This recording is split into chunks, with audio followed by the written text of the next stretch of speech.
Good morning, everyone. Welcome to today's lecture on international relations, often referred to simply as IR.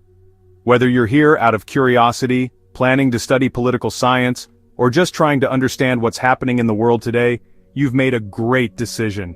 In the next 40 minutes, we're going to unpack what IR is, why it matters, who the main players are, and how scholars make sense of global events. My goal is to give you a solid foundation so that by the end, you can start to critically think about international issues with the tools and language of the discipline.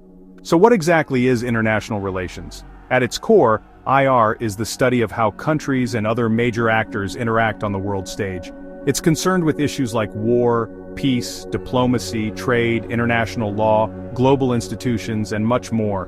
While it's technically a subfield of political science, IR also draws heavily from history, economics, law, sociology, and even psychology. What makes IR unique is its focus on the relationships between actors that operate beyond national borders. Some of the fundamental questions IR seeks to answer include: why do wars happen? How can peace be maintained? How do international organizations function? What drives cooperation or conflict between nations? To understand IR today, it helps to know a bit about how the field emerged. Though people have been writing about international politics for centuries, think of Thucydides writing about the Peloponnesian War, the academic discipline of IR was formally established after the devastation of World War I. In 1919, the first university chair in IR was created in Wales, aimed at studying the causes of war and promoting peace. Since then, major global events have shaped the field: the Second World War, the founding of the United Nations in 1945, the Cold War between the US and the Soviet Union, the post-Cold War unipolar moment of US dominance, and the 21st century's complex challenges like climate change, terrorism, pandemics, and the rise of China. IR evolves as the world does. Now let's talk about the main players in IR.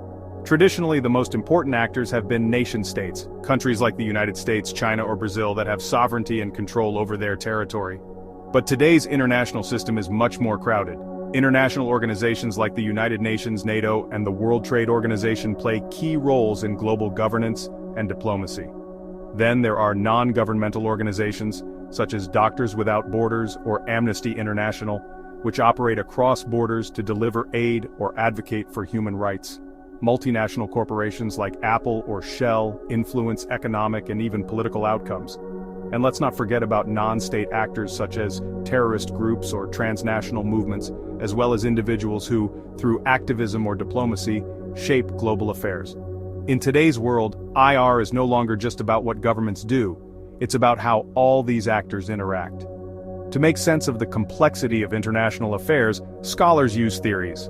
Let's briefly look at three major ones: realism, liberalism, and constructivism. First, realism.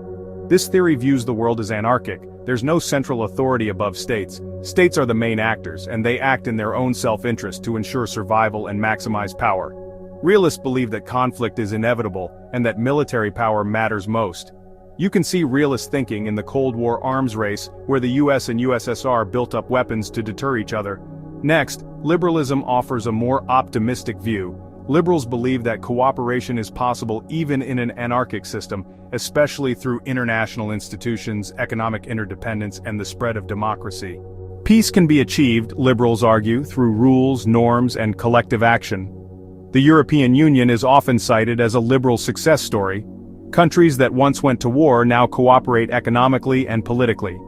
Finally, constructivism focuses not just on material power or institutions but on ideas, identity, and culture. Constructivists argue that the international system is socially constructed.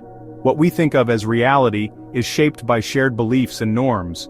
For instance, why do countries value national sovereignty or human rights? These are not fixed rules, they are ideas that have become widely accepted. Constructivism helps explain how change happens in international politics, such as the global rise of environmental norms or movements for decolonization. Beyond theories, there are a few key concepts you'll hear again and again in IR.